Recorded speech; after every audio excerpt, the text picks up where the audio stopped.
Gloire à Dieu. Amen. Est-ce que vous êtes heureux d'être là ce matin? Amen. Mon message ne va pas vous faire plaisir. Gloire à Dieu. Et je ne suis pas là pour vous faire plaisir. Amen. Bien que j'ai un grand plaisir d'être avec vous. Et je ne suis pas là pour vous faire plaisir. Et le titre de mon message,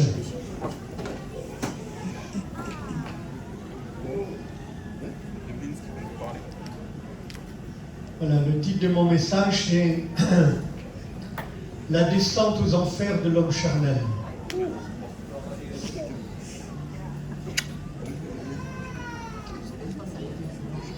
Amen. C'est terrible qu'un homme charnel, vous n'avez pas remarqué? L'homme charnel, c'est jaloux. Une femme charnelle aussi. Je parle de chrétiens là, je ne parle pas des gens convertis. Un chrétien ou une femme charnelle, c'est jaloux, c'est susceptible, ça n'a pas envie d'être repris, c'est jamais content. Il m'a dit, et je sais qu'il n'y en a pas ici, vous êtes la meilleure église de France. Mais c'est pas beau un chrétien charnel. Une femme charnelle, c'est pas beau. Ça manifeste de la rancœur, ça soupçonne le mal, ça a des mauvaises pensées, ça propage des rumeurs. C'est des boulets dans l'église. Excusez-moi, hein. C'est des boulets. Elles font tout pour empêcher la bénédiction. Pendant que l'esprit parle, ils ont la tête en l'air. Ils regardent ailleurs, comme s'ils n'y étaient pas dedans. C'est ça l'homme charnel. Seigneur, garde-moi. Garde-moi de devenir charnel. Garde-moi, Seigneur. Je vais être spirituel. On va parler de deux hommes, si vous voulez bien, ensemble, et je vais ouvrir la parole de Dieu avec vous. Pour ceux qui l'ont, dans Luc, au chapitre 17, au verset 26.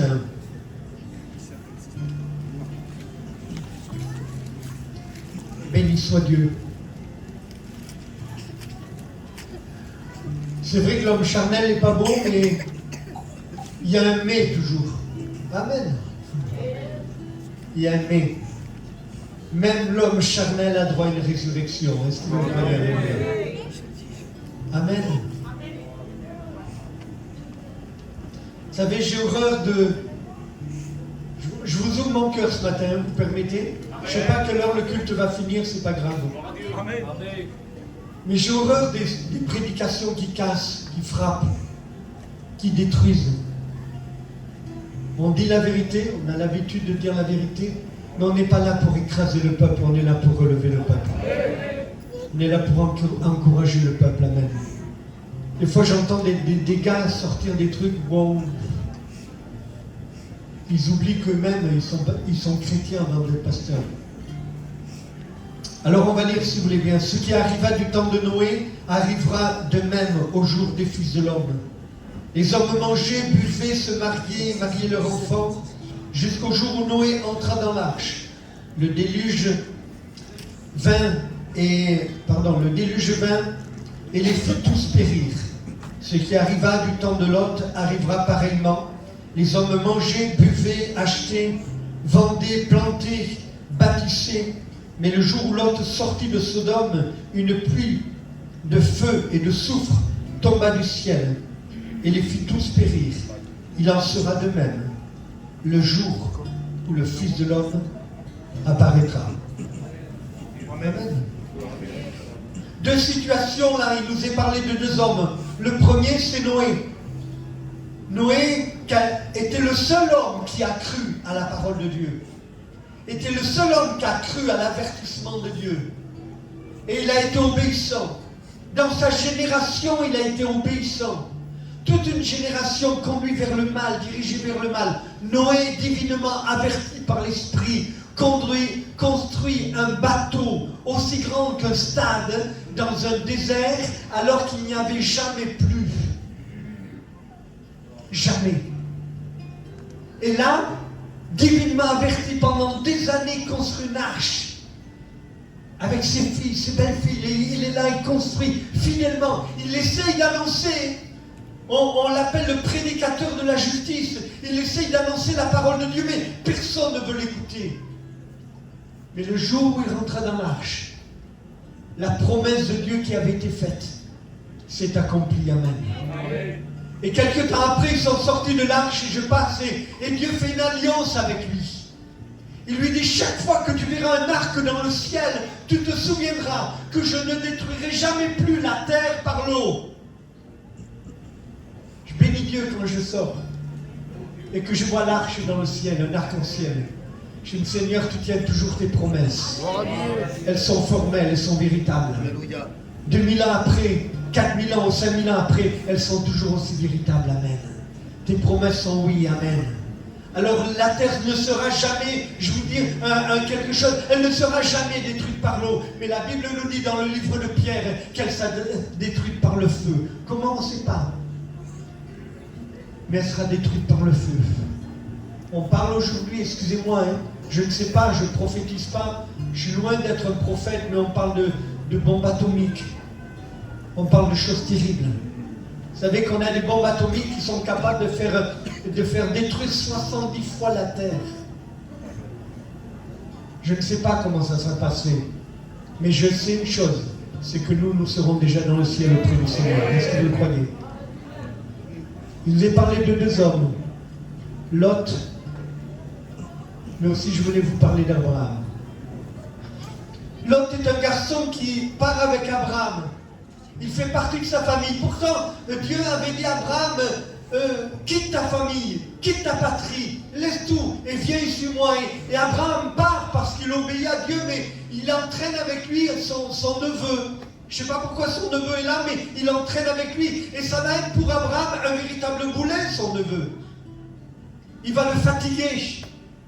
Et cher ami, Lot, il profite de la bénédiction, en vérité, de son oncle. Il n'a rien de spirituel, Lot. Il profite simplement de la bénédiction. Et nous avons des chrétiens comme ça, qui viennent, ils profitent de la bénédiction des autres.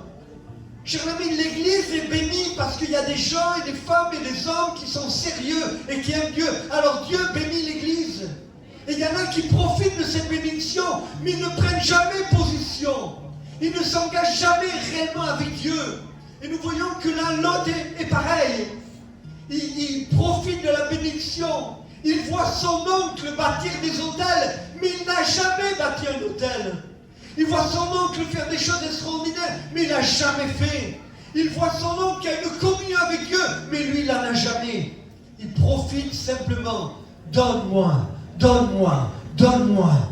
Et vous avez des chrétiens qui sont comme ça, qui sont toujours donne, donne-moi, guéris-moi, délivre-moi, change-moi, aide ma famille, donne, donne, donne, donne. Mais qui jamais s'engage envers Dieu. Et cher ami, Lot était un garçon comme ça. Jusqu'au jour où Dieu a voulu quand même séparer Lot d'Abraham. Il fallait qu'il y ait une séparation. Ils ne pouvaient pas rester ensemble. Parce qu'il savait que Abraham souffrait à cause de cela. Alors Dieu a permis, parce que Dieu permit les choses, que les bergers d'Abraham et les bergers de Lot se disputent. Et là, il place Lot devant un choix. Il lui dit, choisis où tu vas. Si tu vas devant, j'irai derrière. Si tu vas à gauche, j'irai à droite. Voilà, mais choisis. Il faut aujourd'hui qu'on se sépare. Bien-aimé, écoutez-moi bien. Un jour ou l'autre, Dieu séparera les gens charnels des gens spirituels. Parce que ce que Dieu veut dans les derniers temps, c'est la purification du peuple. Amen. Ce que Dieu veut dans les derniers temps, c'est que son peuple soit pur. Gloire à Dieu. Éphésiens 5, 25, vous vous rappelez ce passage? Dieu veut emmener un peuple pur, une église sainte, pure, sans rien de semblable, irréprochable, sans rides. J'ai dit, Seigneur, c'est quoi des rides? C'est quoi des rides? Quand tu es ridé, qu'est-ce que ça veut dire? C'est que tu as vieilli. Et Dieu ne veut pas une église qui vieillit. Dieu veut une église toujours jeune, toujours remplie de l'esprit, toujours qui va de l'avant, toujours qui combat, toujours qui... Vous savez, savez, c'est extraordinaire. Des fois, on a des réunions d'évangélisation, c'est plein. On a des cultes, c'est plein. On a la réunion de prière, il n'y a plus personne. Vrai ou faux? Alors que c'est la réunion la plus importante de l'Église. Quand les frères et sœurs sont à genoux et qui combattent. Mais l'homme charnel n'aime pas la prière. L'homme charnel, il évite les réunions de prière. Et cher ami, Lot est comme ça. Et Lot, qu'est-ce qu'il voit? Il voit Sodome. Il sait ce qui se passe à Sodome. Il sait qu'à Sodome, c'est le péché le plus terrible. Il le sait. Alors il choisit Sodome, mais pas Sodome réellement. Il choisit juste le pré devant Sodome. Le champ devant Sodome. Et il installe ses tentes. Et petit à petit, chers amis, on voit que Lot se laisse séduire par Sodome. Chers amis, on ne tombe pas du jour au lendemain, mais petit à petit, il y a un processus qui se fait, que l'homme charnel arrive à aller de compromis en compromis, il va dans le péché. Et là, nous voyons que Lot est là, et il est là, mais il sait qu'à Sodome, c'est pas bon. Mais moi, j'imagine sa femme, et on le sait parce que sa femme est plus charnelle que lui. Sa femme a dû lui dire, mon chéri, Linda, on ne peut pas rester là. J'en ai marre, on est berger. J'ai rien pour m'habiller. T'as vu les femmes de Sodome, comment elles s'habillent? Elles sont belles, hein? Elles ont des beaux habits. Elles sentent pas le mouton. Elles sont belles, hein? Mon chéri, tu veux pas qu'on aille à Sodome? Tu veux pas qu'on rentre un tout petit peu dans Sodome? Au départ, il a dû dire non, Sodome c'est mal. Mais petit à petit, elle a rongé. Ça existe des rongeuses ici, non? Hein? Mais petit à petit, elle a rongé. Et ils se sont retrouvés à Sodome. Il a perdu la mission que Dieu lui avait donnée. Ce qu'il devait être ses bergers. Il a abandonné son travail pour prendre les affaires qui allaient le perdre. Il se retrouve dans cet état et avec sa femme. Et là, la Bible nous dit même qu'il se retrouve juge du peuple. Il juge les autres, mais lui-même, il est dedans. Il se permet de juger les gens. Il est à la porte de la ville avec les juges. Il se permet de juger les gens, mais lui, il est dedans. Tu ne peux pas passer de compromis, mon frère. Tu ne peux pas passer de compromis. Ou tu es avec le monde, ou tu es avec Dieu. Tu ne peux pas passer de compromis. Cher ami, il y a un choix un jour, amen, qu'il faut prendre. Les gens font trop de compromis dans le monde où nous sommes. Cher ami, on accepte un tout petit peu de péché, un tout petit, c'est pas mal. Il y a un petit truc ici, c'est pas mal. Un petit truc là, c'est pas mal. Et c'est pas mal de regarder ça. Et c'est pas mal de faire ça. Et c'est pas mal. C'est pas grave. C'est pas grave. On entend, cher ami, dans le monde chrétien aujourd'hui, c'est pas grave. Je fais ça, mais c'est pas grave. Et on passe de compromis en compromis. Et on s'étonne pourquoi il n'y a plus rien. Pourquoi nos enfants vont dans le monde. Pourquoi notre famille est brisée. Pourquoi il y a des tensions dans le couple. Parce qu'on a commencé à dire c'est pas grave. Et on devient charnel. Et si le malheur, le pasteur, il va leur dire quelque chose, il dit, mais quoi, qu'est-ce qu'il a lui, quoi? Moi je suis chrétien, hein? Je connais la Bible, et toi, jamais tu l'ouvres. Non mais faut arrêter un peu. C'est comme ça qu'il devient charnel Lot. Et de plus en plus, il se retrouve, il a tout perdu. Jamais il a construit l'autel. Jamais il n'a pas de communion avec Dieu. Où en est ta communion avec Dieu, frères et sœurs? Celui qui, dans les derniers temps, et peut-être ça c'est une prophétie, n'aura pas de communion avec Dieu, se perdra. On a besoin d'une communion avec Dieu. Et Jérémie, il se retrouve là, il a tout perdu, ce pauvre Lot, absolument tout perdu, son travail, et même, il est tellement léger, qu'au niveau de ses gendres, quand il leur dit, ça y est, la ville va être détruite, quand il va voir ses gendres, ils le prennent pour un plaisantin. Excusez-moi l'expression, ils le prennent pour un guignol. Parce qu'ils voient qu'il est tellement léger. Il est tellement léger. Il a essayé de parler de Dieu à ses gendres, mais il voit que ça ne tient pas. quand il va avertir ces gens ne le croient pas. Ils croient qu'il plaisante. Et allez, c'est bon, ça y est, tu nous l'as fait le coup déjà, c'est bon. Il a tout perdu. Il a perdu ses jambes par un mauvais témoignage. La seule chose qui va le sauver, c'est qu'il croit au message de Dieu. Des anges sont envoyés. Et des anges viennent lui dire, attention, Ninive va être détruite. Et il croit au message de Dieu. Il commence à réagir. Son esprit se réveille. Son esprit se réveille. Je prie que ce matin, ton esprit se réveille. Son esprit se réveille. Il comprend. Il croit au message de Dieu. Il croit que c'est vrai. Et la deuxième chose qui va sauver l'autre, vous savez ce que c'est? C'est son oncle qui est sur la montagne et qui prie. Et qui est face à l'ange de l'Éternel. Et qui lui dit, s'il te plaît, s'il y a 50 justes, ne détruis pas Ninive. Il le faisait par les 50, non, il le faisait pour son neveu, parce qu'il aimait son neveu, il intercédait. On a besoin d'intercéder pour ceux qui sont charnels, amen. Non pas de les juger, arrêtons de juger, mais allons les aider. Je connais un frère, il s'est baptisé, et après son baptême, il a repris la cigarette. Alors tout le monde venait, vous savez, le voir et lui dit, « Ah, t'es charnel. Tu fumes encore. T'as rien compris. » Et ça l'a tellement traumatisé qu'un jour il a fait un songe et qu'il a vu, il a vu du tabac à l'intérieur de la Seine. Tellement ça le travaillait. Il n'en pouvait plus, il pleurait. Et un jour, il y a un frère qui est venu. Il dit, écoute-moi bien, j'ai pris 2 jours, je ne vais pas travailler. On va s'enfermer à l'église.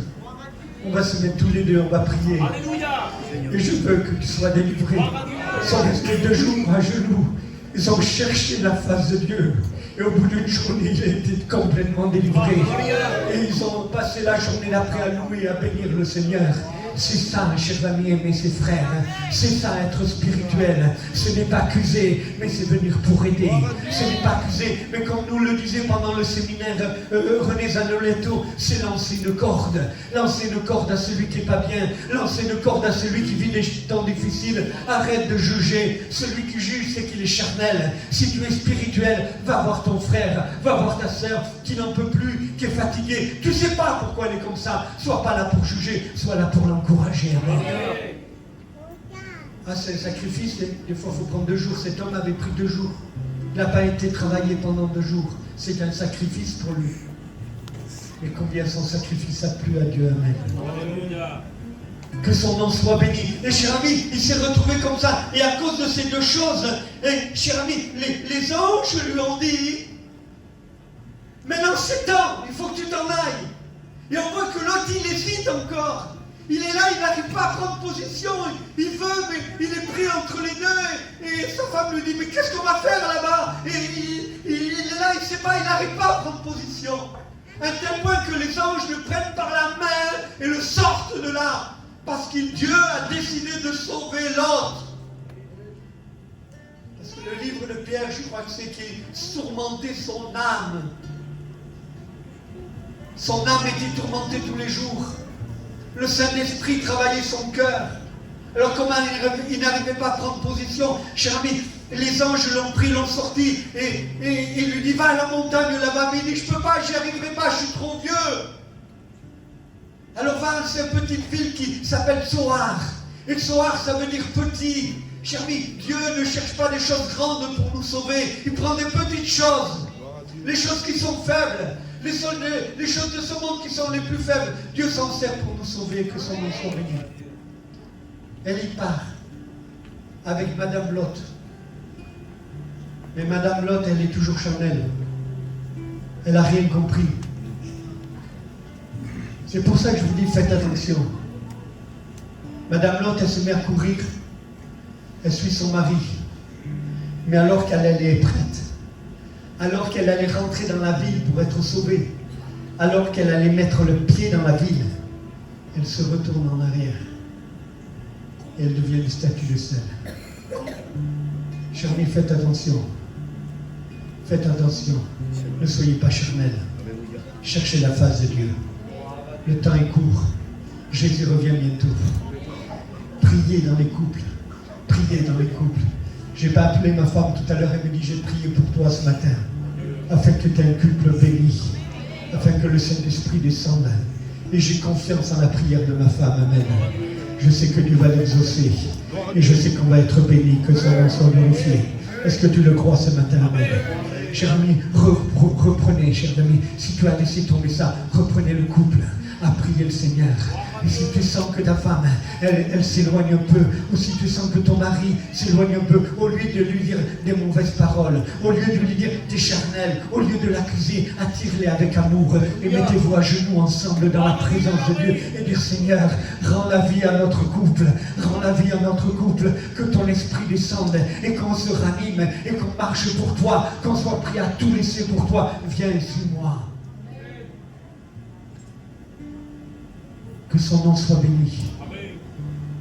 Maintenant, je vais vous parler d'Abraham. Zinda, que je l'aime, Abraham. L'ami de Dieu. Il a chaud, Abraham. Amen. Seigneur, il est là et lui, il aime son Dieu. Il aime son Dieu et pour prouver qu'il aime son Dieu, il fait 4 autels. 4 autels totalement différents. Le premier autel, c'est à Sichem. On sait tout ce qui s'est passé à Sichem, mais Sichem veut dire épaule. C'est-à-dire qu'il connaît sa faiblesse. Il connaît ses manquements, mais il s'appuie sur l'épaule de Dieu.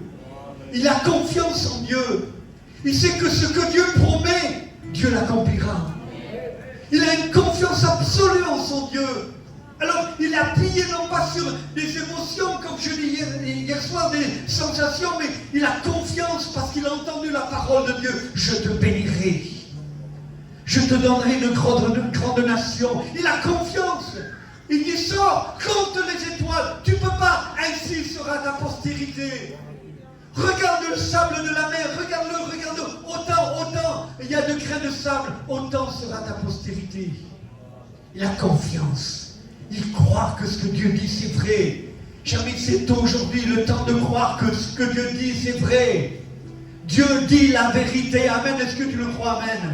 Il a des promesses pour toi. Il a des promesses pour chacun d'entre nous. Tu dis, mais je suis le plus petit de l'église. C'est pas vrai, c'est faux. C'est un mensonge du diable. Tu as du prix aux yeux de Dieu. Alléluia. Tu es unique. Je veux te dire, mon bien-aimé, écoute-moi bien. Tu es unique. Il n'y en a pas deux comme toi. Dieu t'a créé spécialement parce qu'il a besoin de toi. Il veut se servir de toi. Je loue Dieu de ce que je suis par la grâce de Dieu. Mais je loue Dieu de ce que vous êtes par la grâce de Dieu. Amen. Sache que quand tu vas au travail, quand tu vas chiner, quand tu es dans ton foyer, tu dis, Seigneur, je suis unique. Je suis ta fille. Je suis ton fils. Et quand Dieu te regarde et qu'il te voit marcher sur la terre et lui faire confiance, il dit, c'est mon fils. C'est mon fils, je veux le bénir, je veux le protéger, je le garderai parce que c'est mon fils, alléluia. Tu es unique. Il n'y en a pas deux comme toi. Des fois, je me dis, Seigneur, mais pourquoi tu m'as fait comme ça? Amen. Pourquoi j'aurais voulu être différent? Pas une starlet de cinéma, mais j'aurais voulu être différent. Pourquoi tu m'as fait comme ça, Seigneur? Je loue le Seigneur de ce qu'il a fait de moi une créature si merveilleuse. Me dit le psaume. Et je veux croire en ce qu'il dit. Je veux bâtir un autel. Je veux dire, Seigneur, peut-être j'ai perdu la foi. J'ai perdu la confiance. Mais je veux bâtir cet autel. Ce matin, je veux reconstruire une foi en toi. Je veux avoir confiance. Tu m'as promis cela dans ma jeunesse. Tu as promis que je te servirai. Je garde quand même espoir. Malgré tout, je garde espoir. Malgré tout, j'ai de l'espérance en celui qui accomplira ses promesses. Je veux garder une foi certaine. Ce que Dieu dit, son bras l'accomplit. Ce que Dieu dit, son bras l'accomplit. Dieu a des projets pour ta vie, pour ton foyer, et Dieu va l'accomplir. Que son nom soit béni. Garde confiance. Tu as perdu confiance, tu as perdu la foi. Tu sens que tu es vacillant. Tu sens que ça ne va pas. Tu sens que tu as des troubles à l'intérieur. Je veux te dire, mais ranime la foi, bâtis l'autel. Bâtis l'autel. Et dis, je ne veux pas m'appuyer sur autre chose que ce qui est écrit dans ta parole. parole. J'ai confiance en ta parole et je m'appuie sur ta parole. Deuxième hôtel qui construit, c'est Bethel. La maison de Dieu. Oh bien-aimé, peut-être tu ne vas pas souvent ou tu ne viens pas souvent ici. Peut-être tu ne viens pas souvent dans la maison de Dieu. Peut-être tu en connais qui sont éloignés de la maison de Dieu, c'est temps d'aller les chercher. Mes chers amis, le meilleur endroit qui existe au monde, c'est dans la maison de Dieu. Qu'il est doux, qu'il est agréable. Pour des frères et sœurs de demeurer ensemble. Je me réjouis ce matin. J'aurais fait un culte tout seul. Comment j'aurais fait un culte tout seul s'il n'y avait pas vous? J'aurais fait quoi tout seul? Je me serais prêché à moi-même. Ça aurait servi à quoi? Je me réjouis de ce que vous êtes là. Et de ce qu'ensemble on est là dans la communion de Dieu. Dans la présence de Dieu. Je me réjouis parce que c'est là où Dieu envoie son onction. Sa présence. J'ai besoin de mes frères. J'ai besoin de mes sœurs. Je vais vous dire une chose. Ça aurait été moi qui aurais bâti mon église. Vous savez ce que j'aurais fait? J'aurais pris que des gens qui m'aiment. Comme ça, j'aurais jamais eu de problème. Que les gens de ma famille, je me ferai une petite église à moi. Et puis, je me dis, tant mieux, Seigneur, comme ça, j'ai pas de problème. Mais Dieu ne veut pas ça. Dieu m'a envoyé des différents gens, de différentes nations, de différents... Il m'a envoyé des pénibles. Amen. Il m'a envoyé des pénibles. Pour me forger. Amen. Et vous savez ce qui a changé, c'est que j'ai reconnu que moi aussi j'étais pénible. Dieu forme son église comme il veut. Comme il veut, comme il a l'intention. Bien-aimé, c'est beau l'église de Dieu. Que Dieu se réjouit quand je vais en Roumanie, dans les villages perdus, il n'y a qu'une seule église. L'église évangélique, il n'y en a qu'une, il n'y a pas d'église catholique, des fois il n'y a rien, il n'y a qu'une seule église. Et je vois, quand j'arrive de bonne heure, je vois les gens qui descendent des montagnes et qui courent pour venir au culte. Il y en a qui se sont levés très tôt. J'en ai vu se lever à 4 heures du matin, prendre un bus, passer la frontière, passer un autre train et venir. Pour venir se réjouir avec les frères et sœurs. Nous, il pleut, on ne vient pas.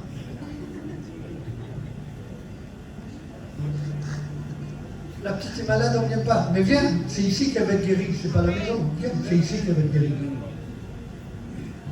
Il faut l'équilibre, bien sûr, vous comprenez ce qu'il a dit. Reviens, Bethel. Reviens prier avec tes sœurs. Il y a des moments où tu ne viens plus dans cette salle à côté ou à là, je ne sais plus où elle est. Mais prie avec tes sœurs. Dieu t'appelle ce matin à revenir avec tes sœurs. Venir te prier. Reviens avec tes frères quand ils prient. Ne les laisse pas tout ça. Tu as besoin d'eux comme eux ont besoin de toi. Est-ce que tu me crois? Reconstruis l'hôtel de Bethel aujourd'hui.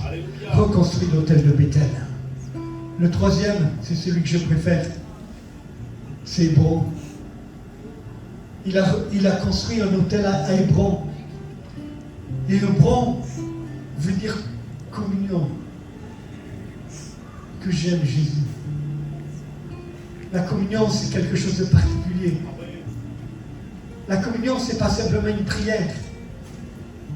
La communion, c'est un dialogue avec lui. Marie était là et Jésus est venu. Et Marie s'est mise à ses pieds. Et Marthe était en colère. Un peu charnelle aussi, notre brave Marthe. Parce qu'elle veut tout faire pour que ça soit bon pour Jésus. Alors elle est en colère parce qu'elle voit sa sœur et chaque fois qu'elle passe, elle voit sa sœur au pied de genoux. Ah, ça l'énerve. Elle n'est pas d'accord avec sa sœur. Et regardez comment elle agit quand on est charnel, elle est comme ça. Au lieu d'appeler sa sœur et de lui dire aide-moi, elle s'adresse à Jésus. Tu ne peux pas dire à ma sœur qu'elle se bouge un peu? Vous n'avez jamais remarqué que des fois on passe par la troisième personne pour toucher une autre personne? Ça c'est charnel. Elle était mal là, elle n'était pas bien Marthe. Après elle a été mieux. Mais Jésus, qu'est-ce qu'il lui répond? Marie a choisi la bonne part, qui lui sera jamais ôtée. C'est beau, vivre en communion avec Dieu, vivre en contact. J'aime ce cantique, le cantique des cantiques. Je le lis, j'aime le cantique des cantiques quand il dit, la Sulamite est là et elle dit, mon bien-aimé est à la porte. Il a passé sa main par le verrou. Il voulait rentrer, il a dit, c'est moi, ton bien-aimé. Mais moi, j'ai pas voulu me lever parce que je m'étais nettoyé les pieds, j'étais tranquillement et je voulais pas me lever. Et mon bien-aimé était à la porte. Elle dit, d'un seul coup, je me suis levé, j'ai été ouvrir la porte, mais mon bien-aimé était parti. Alors elle dit, j'étais comme une folle, je courais, fille de Jérusalem, où est mon bien-aimé? Où est-il? Je l'ai perdu. Peut-être tu as perdu ta communion avec Dieu. Apocalypse 3:20 nous dit, je me tiens à la porte et je frappe. S'il tient à la porte, c'est qu'il est dehors. Il ne faut pas qu'il reste dehors, il faut qu'il rentre. Et la communion, c'est qu'il rentre dans ta maison et qu'il soit avec toi. La communion, c'est que vraiment tu lui ouvres la porte et dis, Seigneur, combien de fois je t'ai laissé dehors? Pardonne-moi, Seigneur, je veux rétablir cette communion avec toi, ce contact avec toi. Je veux vivre de toi. Tu te réveilles peut-être la nuit et tu crois que c'est de l'insomnie. Tu te dis, je fais de l'insomnie, j'arrive pas à dormir. C'est faux. C'est ton maître qui veut te parler. Il veut passer un moment avec toi.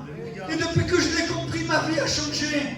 Des fois, je me réveille 3h, 4h du matin et au départ, j'étais là, je me tournais dans tous les sens, cherchant le sommeil. Et maintenant, je sais que c'est lui qui m'appelle pour passer un moment avec lui, pour passer un moment dans sa présence.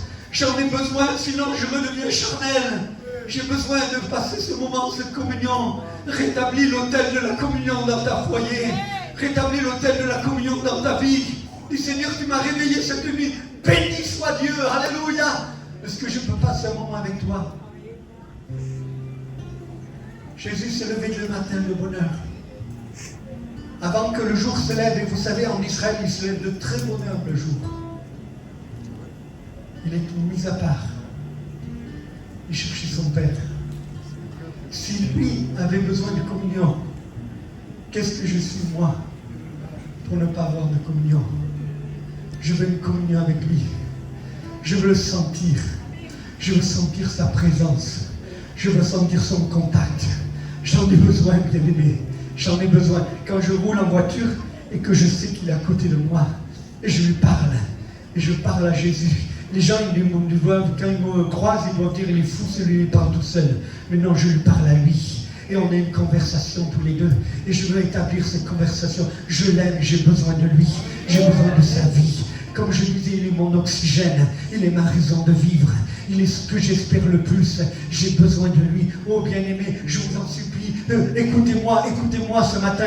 Devenez amoureux de Jésus. Excusez-moi pour le mot s'il est fort, mais devenez amoureuse de Jésus. Vivez que pour lui. Laissez-vous remplir de lui, de sa présence. Vous allez guérir votre foyer. Vous allez guérir vos enfants. Vous allez guérir si vous êtes une femme, si vous êtes un homme qui passe du temps devant le Seigneur. Lève-toi un peu plus tôt. Mets ton réveil un peu plus tôt le matin. Au lieu de fainéanter et de rester tard dans le lit, lève-toi un peu plus tôt et mets-toi à part. Et cherche Dieu, mets-toi à genoux. Oh, Dieu aime cela. Et quand il voit son fils à genoux, il le regarde et dit, c'est mon fils. Il est à genoux, il me cherche. Je vais le bénir, je vais le protéger, je le garderai dans la journée. Je répondrai à ses prières parce qu'il est à genoux, parce qu'il me cherche. Ceux qui me cherchent de tout leur cœur, je me laisserai trouver, à Jésus. Dis pas, je ne trouve pas Jésus. C'est faux. Tu ne le trouves pas parce que tu ne le cherches pas. Parce que sa promesse a dit, celui qui me cherche de tout son cœur retrouve la communion avec Dieu.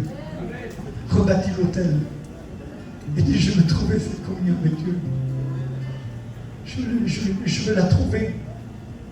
Mon petit, il a 13 ans. Je l'ai baptisé il y a quelques jours. Il est baptisé du Saint-Esprit, ça fait déjà 3 ou 4 ans. Et tous les matins, à 6 heures, avant d'aller au collège, il se met à genoux au pied de son lit. Il passe presque 3/4 d'heure devant son Dieu. Il n'a que 13 ans. Et mon Père, regarde-moi, il dit, protège-moi des influences du monde. Je veux être consacré à toi. Chers amis, si vous l'habituez vos enfants à cette communion, ça sera des hommes de Dieu. Ils vont faire des choses extraordinaires. Mais s'ils voient, vous savez, ma plus grande tristesse, c'est quand je faisais des réunions de jeunes, on avait un chapiteau à Béziers, et j'avais 80 jeunes, et à cette époque j'étais jeune, et je faisais des réunions de jeunesse, et des jeunes me disaient, si c'est pour être chrétien comme mon père et ma mère, jamais. Jamais. Ah, ils font les beaux sous le chapiteau, mais quand ils sont à la maison, ils se crient dessus. Ils se traitent de tous les noms d'oiseaux qui existent. Ils sont pleins de colère et de haine. Pour être comme eux, jamais. Quel héritage vous allez laisser à vos enfants? Est-ce que réellement ils voient en vous un homme de prière, un homme de communion, un homme qui vit avec Dieu? Un jour, il y a un couple, vous me laissez encore un peu, désolé, mais un couple qui vient à l'église et qui me dit, frère, on a tout perdu. Ça va pas, notre famille part c'est un dégât total. Le fils aîné, il est en train de partir dans le monde. On a une maison qu'on ne peut plus payer. On n'a plus de voiture et je suis au chômage. Je dis, qu'est-ce que je dois faire? Et moi, j'étais là, j'étais jeune pasteur et j'étais avec un ancien, je priais à l'intérieur de moi. J'ai dit, mais qu'est-ce que je peux lui dire à ce pauvre frère? Même si on l'aide un peu, on lui donne 300 ou 400 euros, ça ne va rien servir. Qu'est-ce que je peux dire à ce frère? C'est impossible. Et l'esprit m'a saisi. Ça m'arrive de temps en temps. Et me dit, dis-lui de rétablir le culte familial. Je lui dis, écoute mon frère, je n'ai pas de solution pour toi, je ne peux pas t'aider.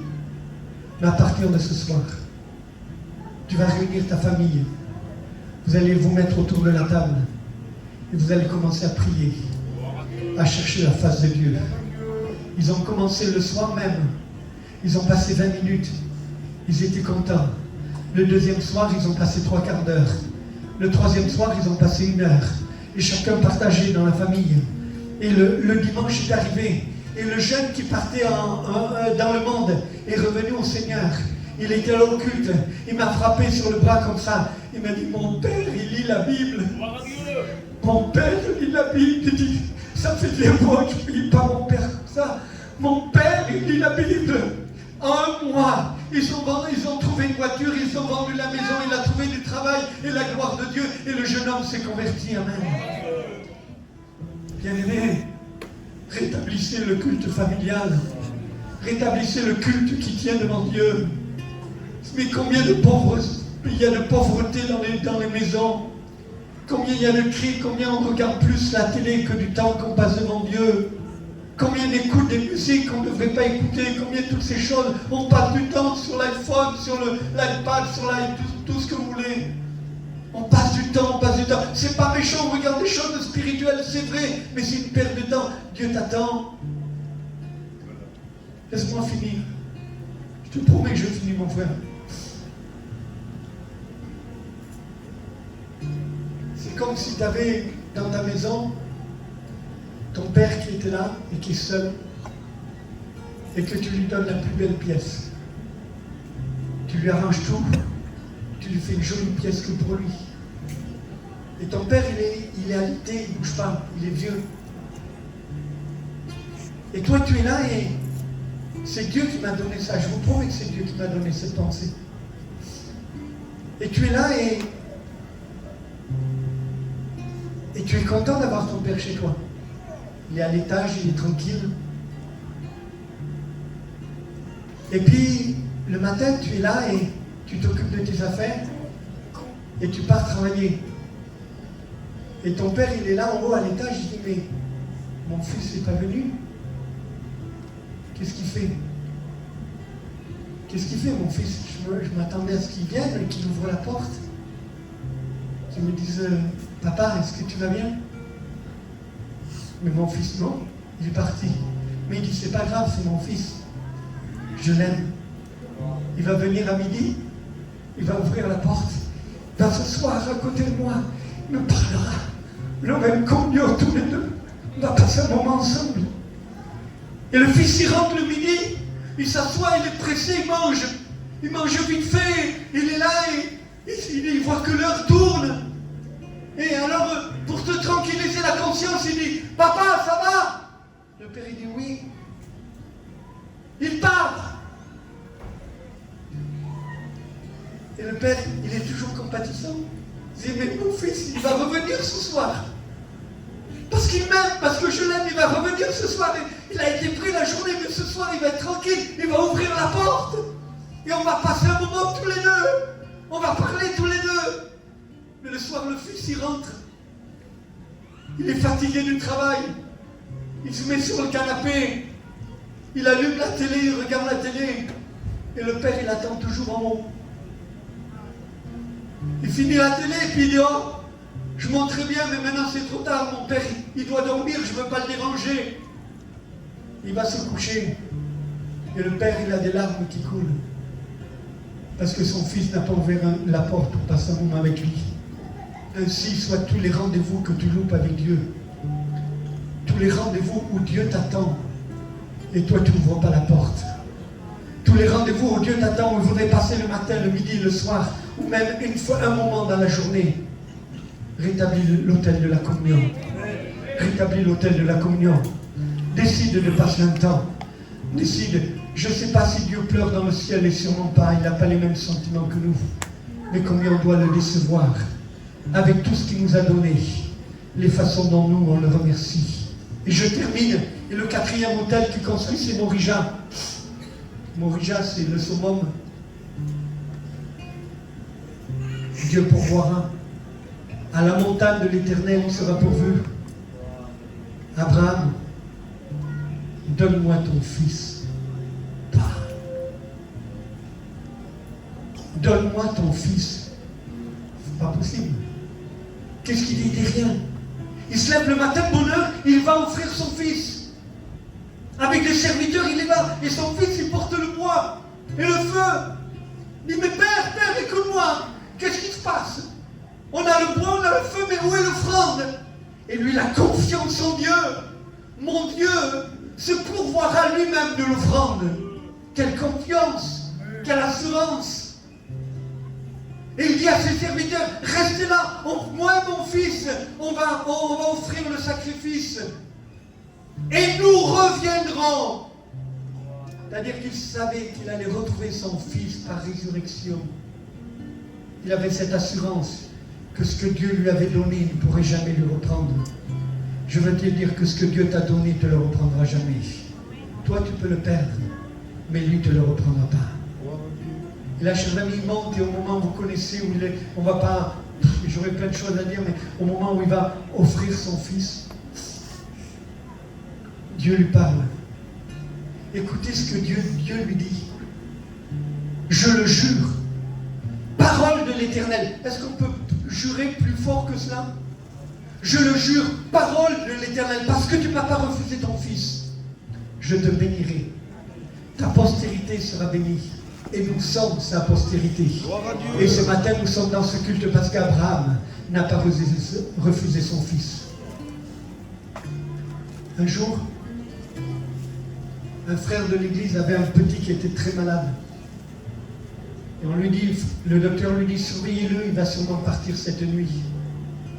Il était là, il était sur son fils, il regardait, il n'en pouvait plus, les larmes coulaient. Il voyait son fils souffrir.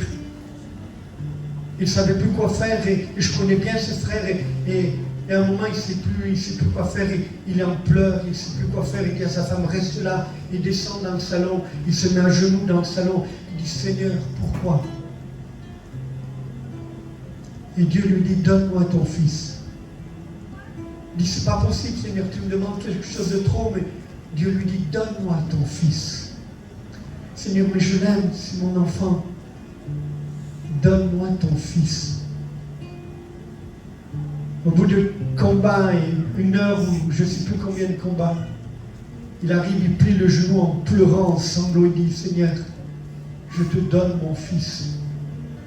Au moment où il a fini sa prière, le petit se réveille et il dit Papa, tout va bien, je suis là.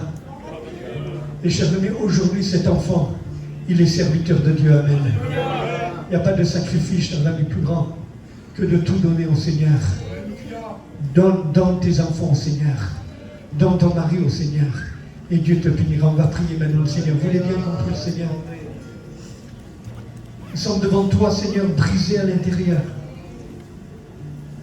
réalisant notre pauvreté spirituelle et